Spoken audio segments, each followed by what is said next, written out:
नमस्कार, स्वागत है हमारे YouTube चैनल खबरें बिहार लाइव पर। अभी हम हैं बिहार इंडस्ट्रीज एसोसिएशन सभागार पटना में और यहाँ पर जो है एक विचार गोष्ठी का आयोजन किया गया था, जो कि अंतर्राष्ट्रीय हिंदू परिषद और राष्ट्रीय बजरंग दल की तरफ से इसे आयोजित क्षेत्रीय महामंत्री राष्ट्रीय हिंदू परिषद श्री अनिल कुमार सिंह जी।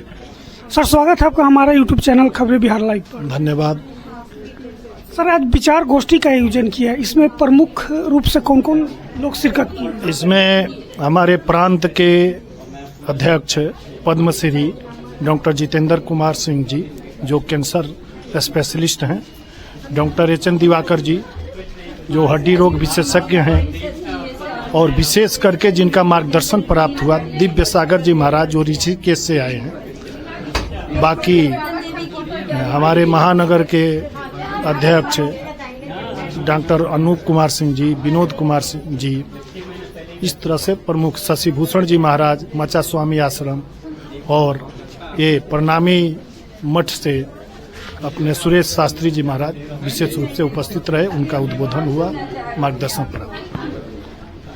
अच्छा, इस तरह की कार्यक्रम आप लोग करते हैं हिंदुओं को जगाने के लिए। अगर कहीं दंगा होता है, जैसे भागलपुर की घटना ले लें, या कुछ समय पहले औरंगाबाद में घटना हुई थी, हालांकि वर्तमान में भाजपा सरकार भी है बिहार में, लेकिन हिंदुओं को ही ज़्यादा प्रताड़ना का शिकार होना पड़ता है दंगा होने के बाद। सरकार भी मदद नहीं करती है, ऐसा क्यों? और आप लोग मंच से लोगों को जागरूक करते हैं कि जनसंख्या बढ़ाइए, एकता बढ़ाइए, लेकिन अगर किसी भी तरह की मुस्लिम गलत काम करती है हिंदुओं के साथ, उसका अगर हिंदू जवाब दे दे खुद से, तो सरकार जो है उसको अभियुक्त के तौर पर देखती है। तो इसके लिए क्या आप लोग सरकार से वार्ता नहीं करते हैं? दुर्भाग्य से पहले की जो सरकारें रही 50 वर्षों तक, वो मुस्लिम वोट बैंक के चक्कर में ज़्यादा प्रश्रय दिया और हिंदुओं को सताया, जाति बाद के चक्कर में उसको फंसाया। धीरे धीरे हिंदू जागृत हो रहा है और ईंट का जवाब पत्थर से भी दे रहा है। उसका उदाहरण राम मंदिर हिंदुओं के पुरुषार्थ के बल पर ही बना। 370 धारा जो हटी, हिंदुओं के दबाव पर ही सरकार बाध्य होकर के हटाई। तो समान नागरिक संहिता और जनसंख्या नियंत्रण का कानून भी हम लोग बनवाएंगे, चाहे सरकार कोई भी होगी, हम लोग दबाव देंगे। जब अमरनाथ यात्रा श्राइन बोर्ड भंग करके और आतंकियों ने हमला किया था, उस समय तो मनमोहन सिंह की सरकार थी। हिंदुओं ने जब दबाव बनाया, 59 दिन तक जम्मू हाईवे जब जाम किया, तो मनमोहन सिंह की सरकार मजबूरी में उनको फिर बहाल करना पड़ा, यात्रा शुरू करनी पड़ी। इसलिए धीरे धीरे हिंदू संगठित हो रहे हैं और उसका परिणाम भी दिखाई दे रहा है। अब पहले जैसा हिंदू कमजोर नहीं है, असंगठित नहीं है। ये जो पहले हो चुकी वो हो चुकी। अब आगे हिंदू अपने पुरुषार्थ के बल पर, अपने संगठन के बल पर सब काम कर रहा है, और जो देश हित में रहेगा, वो सरकार चाहे किसी की भी होगी, हम लोग उसको प्रमुखता से उठाएंगे, दबाव दे करके, और उन सरकार से करवाने का प्रयास कर रहे हैं, करेंगे ही। अच्छा, बिहार में इतना जातिवाद जो है पांव पसारे हुए, ऐसे में क्या लगता है कि हिंदू एकजुट हो पाएंगे?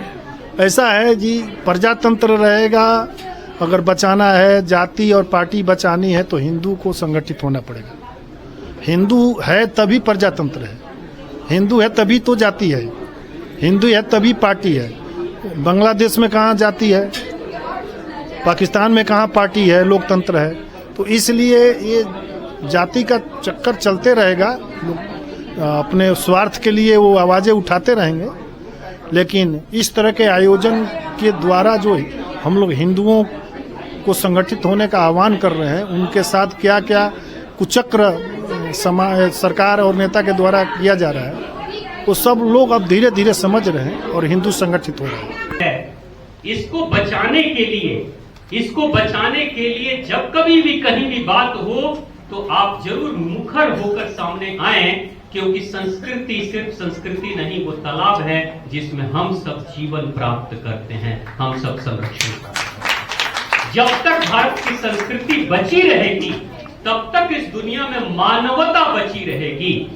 हिंदू अगर कहीं भी रहेगा दुनिया के किसी भी कोने में तो वो मानवता ही सिखाएगा। इसलिए हिंदू जो एक विलुप्त प्राणी होता जा रहा है, इसको भी बचाने के लिए जरूरी है कि हम अभी से काम करें। नहीं तो यूनेस्को का सर्वे ये आया कि दुनिया में 40 संस्कृतियां थी, दुनिया में 40 संस्कृतियां, जिसमें 39 संस्कृति खत्म हो गई, तबाह हो गई। एकमात्र भारत की संस्कृति सांसें ले रही, दम घुट रहा है इसका भी, सांसें चल रही है।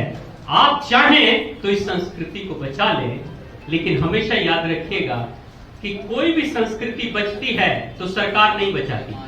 भारत की सरकार संस्कृति नहीं बचाएगी, भारत की सरकार सुरक्षा देगी, विकास करेगी, लेकिन संस्कृति बचाने का काम हम सभी गुरुजनों का। ये जो गुरुजन है ना, अपने घर परिवार सब छोड़कर संस्कृति ही की तो चर्चा करते हैं, धर्म की ही तो बातें करते हैं ना, कैसे जीवन जीना, कैसे बेहतरीन जीवन जीना। लेकिन भारत की संस्कृति को तोड़ना है, इसलिए आपने देखा होगा कि गुरुओं को बदनाम किया जाता है कि अंधविश्वासी है, ढकोसला फैलाते हैं।